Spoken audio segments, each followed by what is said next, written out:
Père, du Fils et du Saint-Esprit, un seul Dieu, Amen, que sa bénédiction repose sur nous, maintenant et pour toujours, Amen. Aujourd'hui, le premier dimanche de la nouvelle année copte 1741. Une année qui est passée, une année qui commence, et l'Église, pour marquer le début de l'année, nous met comme exemple devant nous Saint Jean-Baptiste. D'ailleurs, nous célébrons, selon le calendrier copte, Saint Jean-Baptiste le 3 août, le troisième jour de l'année, et le premier dimanche de chaque année copte nous présente l'exemple de Jean-Baptiste pour qu'on vise sa personnalité, ses vertus, ses qualités, et qu'on le met devant nous comme exemple de serviteur de l'Éternel, qui était toujours dans son zèle, dans son amour, dans sa prédication fidèle à son maître. D'abord, si on veut mieux comprendre le mot Nayrouz, ou pourquoi on appelle l'année copte ou la fête de ce nouvel année copte, la fête de Nayrouz, c'est parce que ça vient du mot copte Niaro'ou. Niaro'ou, c'est-à-dire les fleuves. Et comme c'était la saison de la montée du Nil, et donc les fleuves étaient remplis, donc les Égyptiens célébraient à ce moment-là la fête de la montée du fleuve, d'où vient le mot Niaro'ou qui est transformé au mot Nayrouz. Parce que d'ailleurs, cette année, l'année copte qu'on célèbre est une année pharaonique, c'était une année égyptienne qui date de très longtemps, qui date de 6266 ans, c'est-à-dire il y a 6000 ans, plus de 6000 ans, ce calendrier était toujours utilisé. Et l'Église a continué à utiliser ce calendrier en lui donnant l'identité des martyrs. Parce que l'identité de notre Église, c'est les martyrs. Les martyrs représentent avec leur sang la prédication de l'Église et ils ont préservé leur foi malgré toutes les persécutions qu'ils ont pu avoir pour leur amour vers leur Seigneur Jésus-Christ. C'est pour cela que l'Église nous apprend toujours de veiller, regarder sur la fin de leur vie et de suivre leur chemin. Quant à Saint Jean, l'exemple d'aujourd'hui, le Seigneur nous a appris aujourd'hui qu'il n'y a pas plus grand parmi les prophètes que Saint Jean-Baptiste, mais le plus petit au royaume des cieux est plus grand que lui. Et pour mieux comprendre cette phrase ou ce verset, j'ai cherché Saint Ambroise, qui nous a appris que Saint Jean, il représente l'Ancien Testament. Et sa prédication, c'était le baptême par l'eau. C'est pour cela qu'il était le plus grand parmi tous les prophètes, parce qu'il a prêché le repentir. Il a prêché le baptême de l'eau, qui était en soi une prédication du repentir. Mais le plus petit au royaume des cieux est plus grand que lui, parce que la naissance de l'Esprit est plus grande que la naissance par l'eau. La naissance par l'eau et le feu, la naissance par le baptême du Nouveau Testament, le baptême par l'eau et la renaissance par le Saint-Esprit est plus grande que celle qui est uniquement par l'eau et qui était pratiquée par Saint Jean. Et d'où vient cette différence entre lui en étant le plus grand parmi les prophètes, mais le plus petit au royaume des cieux, c'est-à-dire le plus petit qui arrive à atteindre le royaume des cieux par l'eau et par l'esprit, par cette nouvelle naissance, est plus grand que cette prédication qui est uniquement par l'eau. Parce que lui qui représente l'Ancien Testament, la loi de l'Ancien Testament n'a fait que dévoiler le péché. C'est comme une analyse médicale que tu fais et qui identifie une maladie. Mais l'analyse en soi n'est pas un traitement. L'analyse diagnostique la maladie, mais t'invite à recevoir un traitement qui te donne la guérison. La loi de l'Ancien Testament ne présente que ces analyses qui identifient le péché. mais qui ne l'efface pas. Le Nouveau Testament nous a offert cette renaissance dans laquelle nos péchés sont effacés, sont complètement effacés. Et dans cette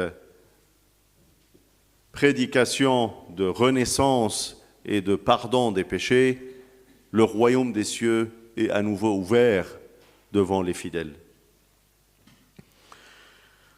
Saint Jean-Baptiste nous a appris également, quand il a vu le Christ et quand ses disciples lui ont parlé que lui aussi il baptise et ses disciples également, il a dit une phrase très importante, une phrase qui a montré comment lui, il connaît son rôle dans le salut. Il a dit qu'il faut qu'il croisse et que je diminue. Il parle du Christ. Il faut que le Christ croisse et que je diminue.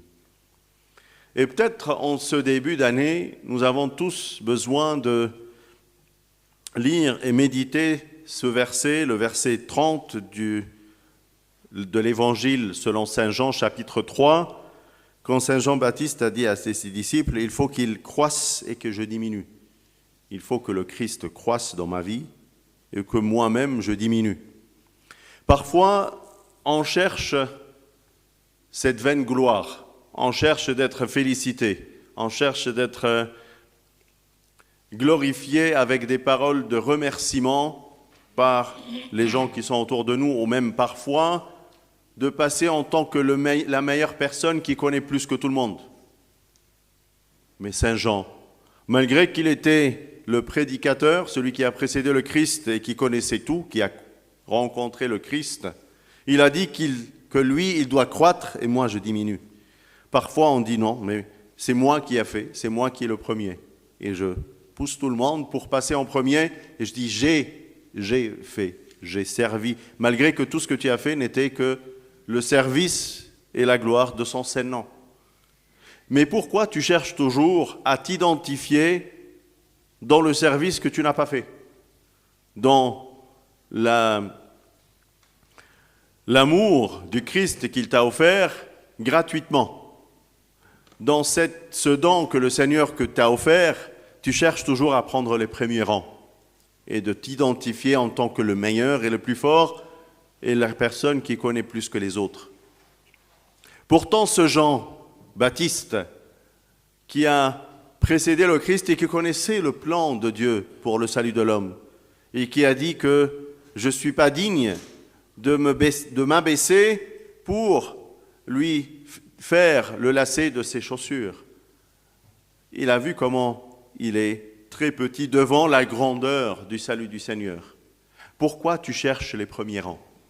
Pourquoi tu cherches la vaine gloire plutôt que chercher que le Seigneur et savoir et être satisfait par le fait que le Seigneur voit dans les portes fermées. Il te voit dans ta petite chambre en train de prier.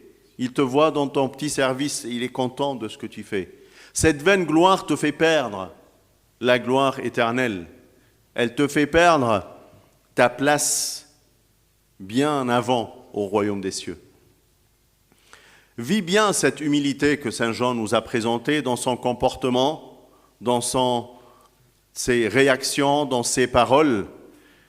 Et cela ne l'a pas empêché d'être ce prophète qui était comparé à Élie dans son zèle, dans sa ferveur, dans la chaleur et la force et la puissance de ses paroles. Ce n'est pas parce que je suis humble que je ne suis pas zélé. Je peux être humble et zélé en même temps. Le zèle ne t'empêche pas de vivre l'humilité. Tu peux être zélé et courageux dans ton service, dans ta vie, et en même temps humble et donner la gloire à l'Éternel dans tout ce que tu fais. Dans l'amour que tu as, en pointant de ton doigt la source de l'amour que tu es en train de vivre, la source de la force et la source de la réussite que tu as dans ta vie.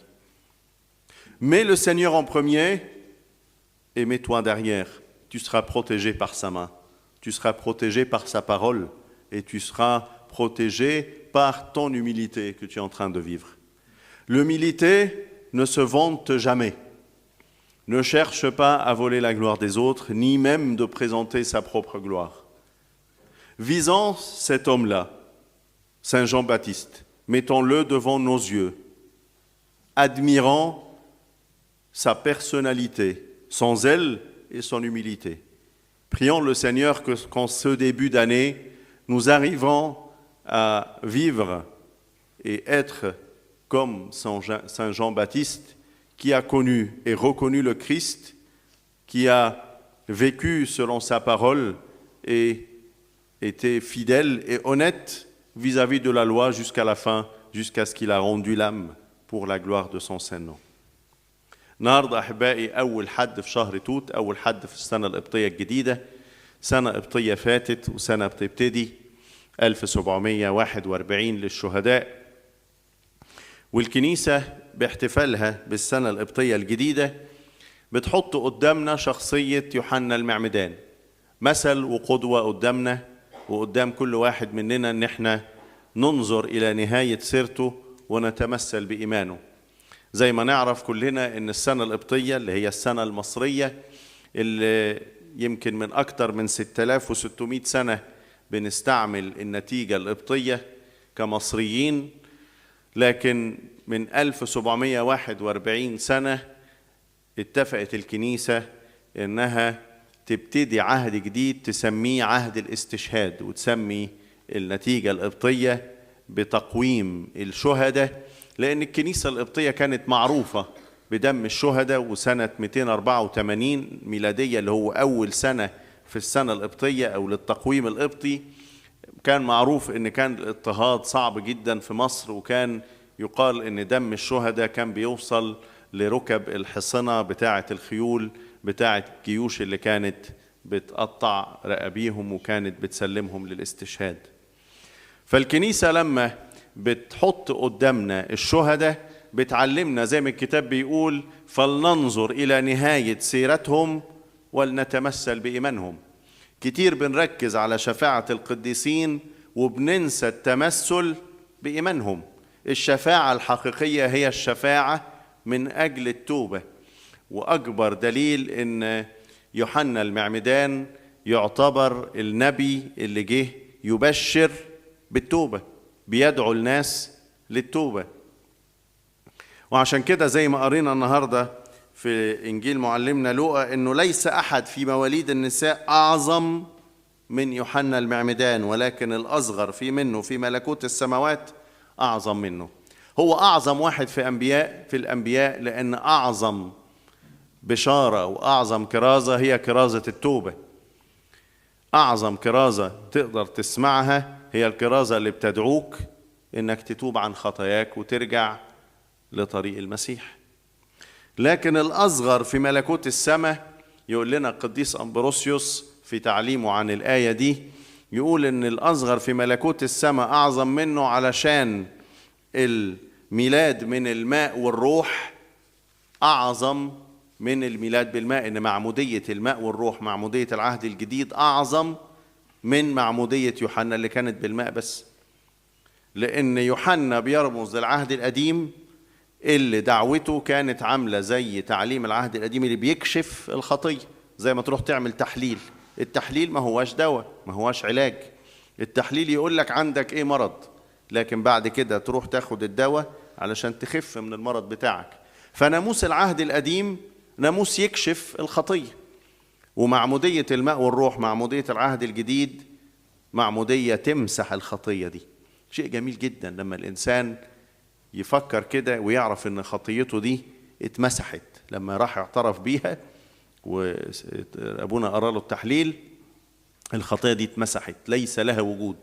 شيء جميل جدا. الميلاد الجديد من الماء والروح بيفتح لك باب السماء علشان خطيتك مش بتتكشف بس قدامك، لا بتتغفر، بتتمسح، ما بتبقاش موجودة. عشان كده القديس أمبروسيوس يفسر لنا الآية دي إن الأصغر في ملكوت السماء، أصغر واحد دخل السماء أعظم من أعظم واحد بشر أو كشف بس الخطية. سهل إنك تعرف خطيتك وضعفك، لكن الأصعب إنك تعترف بيها. ممكن تكون عارف خطيتك بس مش بتعترف بيها. يبقى أنت عملت إيه؟ ولا حاجة. ما اعترفتش بيها وما تبتش عنها، ما خدتش عنها غفران خطية، فبالتالي ما استفدتش بملكوت السماء.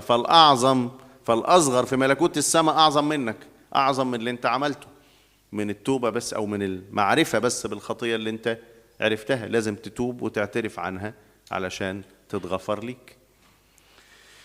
يوحنا المعمدان شخصية جميلة جدا لما نتأمل فيه ونبص عليه كده في بداية السنة. نسمع منه آية جميلة جدا نقراها في يوحنا 3، لما كان تلاميذه جم يقولوا له الحق ده المسيح بيعمد وتلاميذه أيضا، فقال لهم ينبغي أن هذا يزيد وأنا أنقص. عينه كده على المسيح اللي جوايا. ينبغي أن شهواتي السمائية تزيد وشهواتي الأرضية تنقص. ينبغي أن رغبتي أن أنا أعيش في السماء تزيد ورغبتي أن أنا أتمتع بالأرض تنقص. ينبغي أن عيني اللي على السماء تزيد وعيني اللي على الأرض تنقص. ينبغي أن أنا أميز ما بين السماء والأرض. ينبغي أن أتمنى أن ده يزيد وده يقل. دي أحلى حاجة قالها يوحنا السابق الصابغ اللي كان بيبشر وكان في ناس كتير بتمشي وراه. لما شاف المسيح جاي قال لا، أنا عارف دوري كويس، ينبغي أن هذا يزيد وأنا أنقص. في حين أن إحنا أحيانا في خدماتنا البسيطة في داخل الكنيسة أو في داخل بيوتنا أو ينبغي أن أنا أزيد. أنا ما حدش شكرني، ما حدش قال لي كلام شكر، ما حدش قال لي مش عارف إيه، ما حدش فرح بالحاجة اللي أنا عملتها، ما حدش قال لي كلام مش عارف إيه علشان إيه، وتشعر بالتعب ونفسك تتعبك ودماغك تلف وتروح وتيجي. إزاي ما حدش قدر اللي أنا عملته؟ ينبغي أن هذا يزيد وأنا أنقص. اصبر كده. فين نفسك المتضعة اللي بتعمل وهي حاسة إن اللي بتعمله ده أصلا عطية من الله؟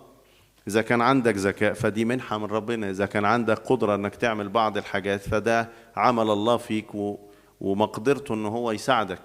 إذا كان عندك نجاح وفرح ده عمل الله في حياتك.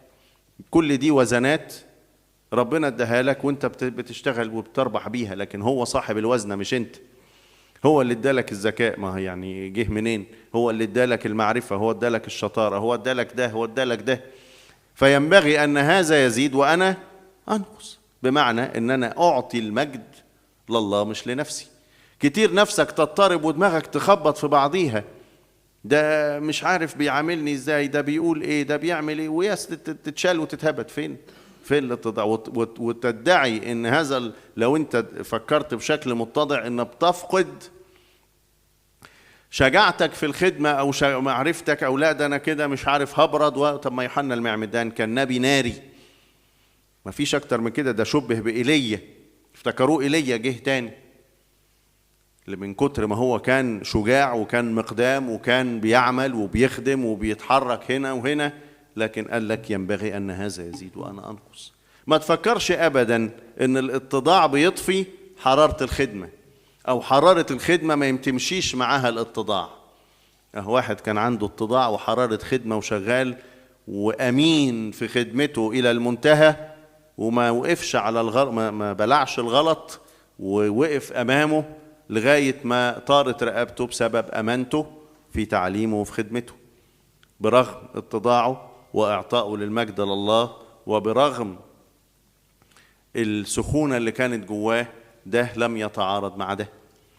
حلو قوي الكنيسة لما تحط لنا شخصيات جميلة، شخصيات كده نتأمل فيها، ننظر إلى نهاية سيرتها ونطلب من ربنا كده أن نتمثل بإيمانهم، ليكون لينا يا رب في هذه السنة الجديدة، يكون لينا زي كده يوحنا روح من روحه، وعمل من عمله، وشجاعة من شجاعته، ومخافة من مخافته، واتضاع من عنده.